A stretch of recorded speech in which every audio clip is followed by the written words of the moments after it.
বিসমিল্লাহির রহমানির রহিম। হাজীগঞ্জ শুল্কটা এসডি নিজাম উচ্চ বিদ্যালয়ের নবম দশম শ্রেণীর ছাত্রছাত্রীদেরকে স্বাগতম জানিয়ে আজকের এই অনলাইন ক্লাস আমি শুরু করছি। আমি একটা ঘনবস্তু ছাত্রছাত্রীরা তোমরা একটা চিত্র দেখতে পাচ্ছ। এটা আকার কিরূপ দেখতে তোমরা অনুমান করো। আজকে আমি উচ্চতর গণিত ক্লাসে সবাইকে স্বাগতম জানাচ্ছি। আমার পরিচিতি দিচ্ছি।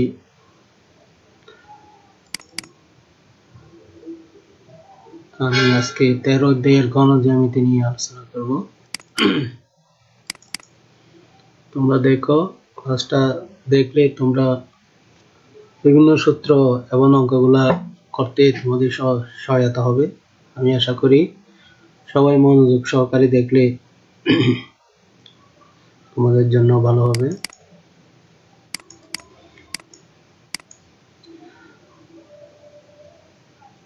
এখানে দেখতে পাচ্ছ একটা ইটের ছবি আর একটা লুডো, যেটা আমরা ছক্কা বলি, লুডো খেলি। ইটের আকার কিরূপ, লুডোর আকার কিরূপ। ইট একদিকে একটু লম্বা আর একদিকে একটু খাটো ছোট। আমরা সাধারণত এটা দৈর্ঘ্য বলি, এদিকে আমরা এটা প্রস্থ বলি। তাহলে দেখো, ইটের দৈর্ঘ্য প্রস্থ উচ্চতার মান সমান নয়, কিন্তু ছক্কার দৈর্ঘ্য প্রস্থ উচ্চতার মান সমান। এখানে তিন দিকে সমান, দৈর্ঘ্য যতটুকু প্রস্থ ততটুকু এবং উচ্চতা প্রায় সেম মাপের। তাহলে ইট হলো আয়তাকার ঘনবস্তু, ছক্কা হলো ঘন। তো দুইটার পার্থক্য হলো কি, যেটা চারিদিকে সমান দৈর্ঘ্য প্রস্থ উচ্চতা, এটা হলো ঘন, আর ইট হলো একটি ঘনবস্তু। তার দৈর্ঘ্য একরকম, দৈর্ঘ্য একটু বেশি, দৈর্ঘ্য বেশি, প্রস্থ কম, উচ্চতা তিন রকম, উচ্চতার একটু কম দৈর্ঘ্য। তাহলে দুইটা পার্থক্য বুঝতে পারলাম, একটা হলো আয়তাকার ঘনবস্তু আর একটা হলো ছক্কা হলো ঘন, ইট হলো আয়তাকার ঘনবস্তু। দেখো, এটা আয়তাকার ঘনবস্তু ও ঘনকের মধ্যে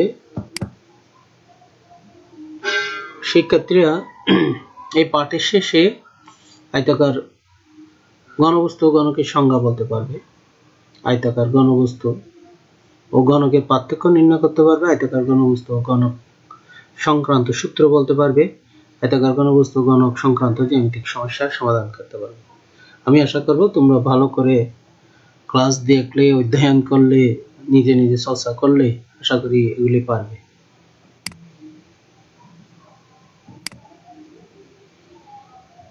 দেখো, আমাদের একটা বই, একটি বইয়ের পৃষ্ঠাতল কয়টি এবং পৃষ্ঠাতলগুলো আকার কিরূপ, এগুলো তোমরা অষ্টম শ্রেণীতেও করছো জ্যামিতি, আর নবম শ্রেণীতেও আছে, দশম শ্রেণীর ছাত্রছাত্রীদের জন্য এগুলো খুবই পরিচিত একটা বিষয়।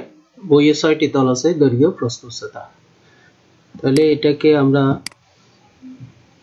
একটি বইয়ের 6টি তল, এই প্রত্যেকটি পৃষ্ঠা এক একটি আয়তক্ষেত্র, এর 3 জোড়া পৃষ্ঠা পরস্পর সমান ও সমান্তরাল। তার বই একটি আয়তাকার ঘনবস্তু। আয়তাকার ঘনবস্তুর মধ্যে 3 জোড়া পৃষ্ঠা পরস্পর সমান ও সমান্তরাল, 6টি তল। তো এই পাশেরটা ওই পাশের সাথে সমান সমান্তরাল, বাম পাশেরটা ডান পাশের সমান সমান্তরাল, উপরে নিচে সমান সমান্তরাল, এজন্য এটা আয়তাকার ঘনবস্তু। যে ঘনবস্তু 6টি তল, প্রত্যেকটি আয়তক্ষেত্র এবং 3 জোড়া পৃষ্ঠা পরস্পর সমান ও সমান্তরাল, তাই আয়তাকার ঘনবস্তু বলে। আয়তাকার ঘনবস্তুর দাঁত 12টি দাঁত থাকে, এই জিনিসগুলো মনে রাখতে হবে। আয়তাকার ঘনবস্তু কাকে বলে? যে ঘনবস্তুর 6টি তলের প্রত্যেকটি আয়তক্ষেত্র এবং এর 3 জোড়া পৃষ্ঠা পরস্পর সমান ও সমান্তরাল, তাকে আয়তাকার ঘনবস্তু বলে। আয়তাকার ঘনবস্তুর 12টি দাঁত থাকে।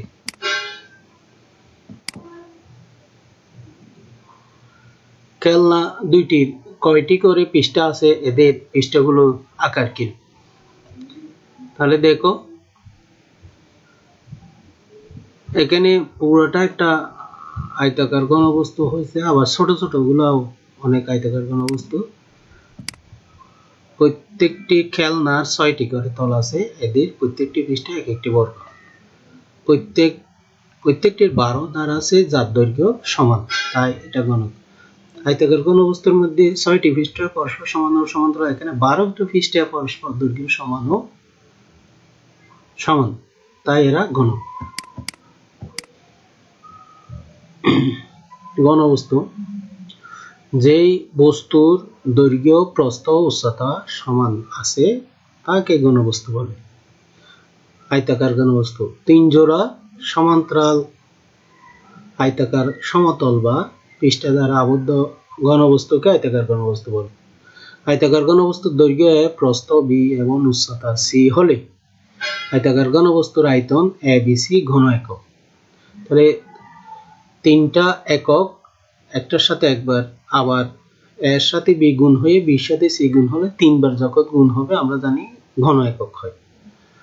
আয়তাকার ঘনবস্তুর কর্ণের দৈর্ঘ্য, এটা জানতাম পিথাগোরাস উপপাদ্যের মতো। আমরা যখন অতিভুজ বাইর করব, অতিভুজ সমান অতিভুজ ইকুয়াল টু লম্ব স্কয়ার প্লাস ভূমি স্কয়ার। এখানে তিনটা ধার, সেজন্য দৈর্ঘ্য প্রস্থ উচ্চতা, তিনটির দৈর্ঘ্য প্রস্থ উচ্চতার কারণে কর্ণের দৈর্ঘ্য d equal to root of a square plus b square plus c square একক। কারণ এখানে বর্গ থাকলো, আবার যে রুটের সাথে সমান হয়ে যাবে সেজন্য একক। এবং সমগ্র তলের ক্ষেত্রফল 2 * ab plus bc plus ca বর্গ একক, এখানে একবার গুণ হচ্ছে সেজন্য। ঘনক যেই বস্তুর দৈর্ঘ্য প্রস্থ উচ্চতা সমান তাকে ঘনক বলে। ঘনকের ধার একক হলে ঘনকের আয়তন a * a অর্থাৎ এক ঘন একক। ঘনকের সমগ্র পৃষ্ঠের ক্ষেত্রফল 6a স্কয়ার বর্গ একক এবং ঘনকের কর্ণের দৈর্ঘ্য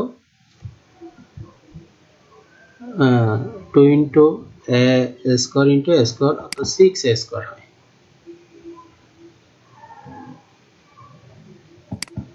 একক কাজ। আয়তাকার ঘনবস্তুর সংজ্ঞা লিখা আমি আগে বলছি, সেই সংজ্ঞাটা যে ঘনবস্তুর তিনটি তল পরস্পর সমান এবং সমান্তরাল তাকে আয়তাকার ঘনবস্তু বলে।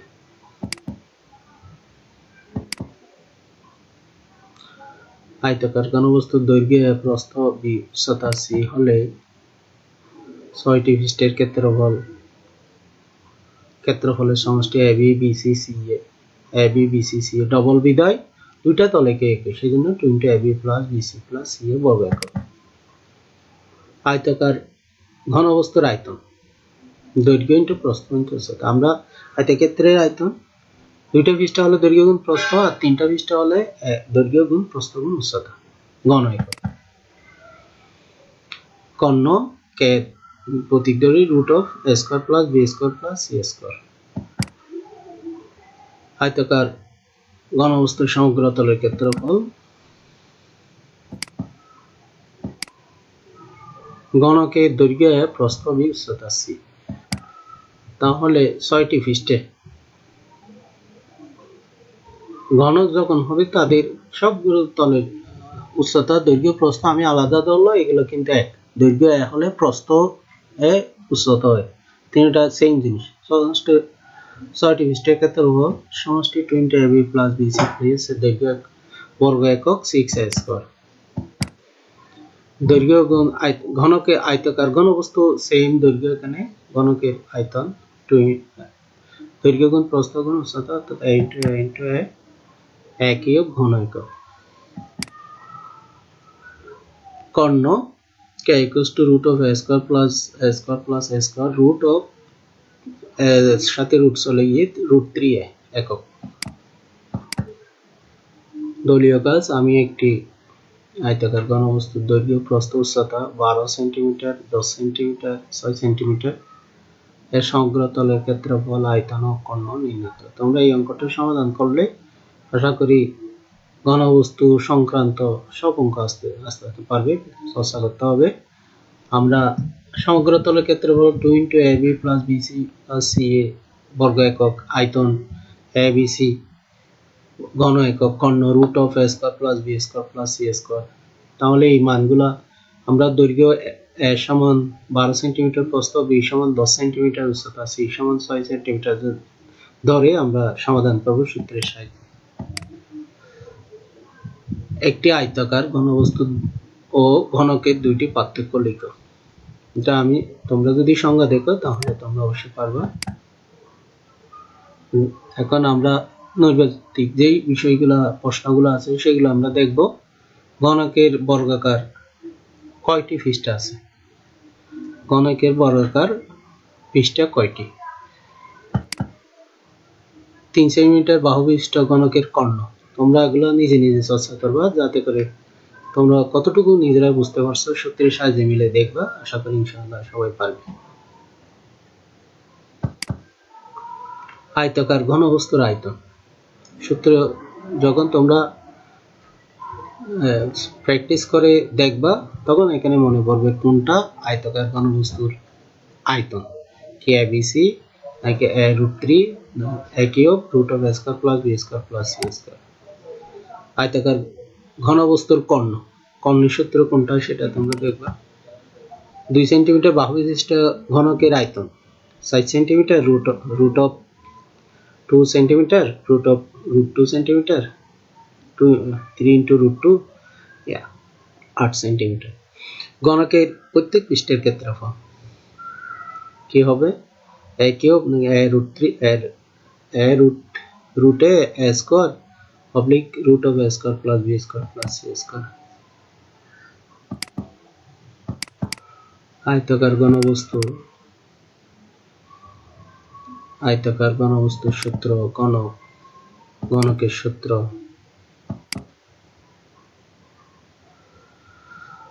একটি আয়তাকার ঘনবস্তুর দৈর্ঘ্য, প্রস্থ, উচ্চতা যথাক্রমে 8 সেন্টিমিটার, 6 সেন্টিমিটার ও 4 সেন্টিমিটার। আয়তাকার ঘনবস্তুটি সবচেয়ে বড় পৃষ্ঠের ক্ষেত্রফল কত? আয়তাকার ঘনবস্তুটি সমগ্র পৃষ্ঠের ক্ষেত্রফল নির্ণয় করো। আয়তাকার ঘনবস্তুর কর্ণের সমান দা বিশিষ্ট ঘনকের কর্ণ নির্ণয় করো। এই অঙ্কগুলো যদি তোমরা নিজেরা চেষ্টা করো তাহলে তোমাদের আরো ক্লিয়ার হয়ে যাবে। আয়তাকার ঘনবস্তুর যেই ধরনের অঙ্ক আসুক না কেন তোমরা পারবে পরীক্ষায় আসলে। এটা বাড়ির কাজ দিলাম। সবাইকে ধন্যবাদ জানিয়ে আমার আজকের এই সংক্ষিপ্ত ক্লাস শেষ করলাম। অতিমারিতে তোমরা ভালো থাকবা, সচেতন থাকবা, স্বাস্থ্যবিধি মেনে চলবা এবং প্রত্যেকটি ক্লাস দেখবা। আমাদের স্কুলের সব শিক্ষকের এবং অন্যান্য স্কুলের সব শিক্ষকের ক্লাস তোমরা নেটে সার্চ করে দেখো। আশা করি তোমাদের বুঝতে সমস্যা হবে না। আল্লাহ হাফেজ।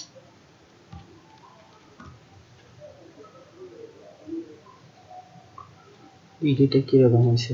ভিডিও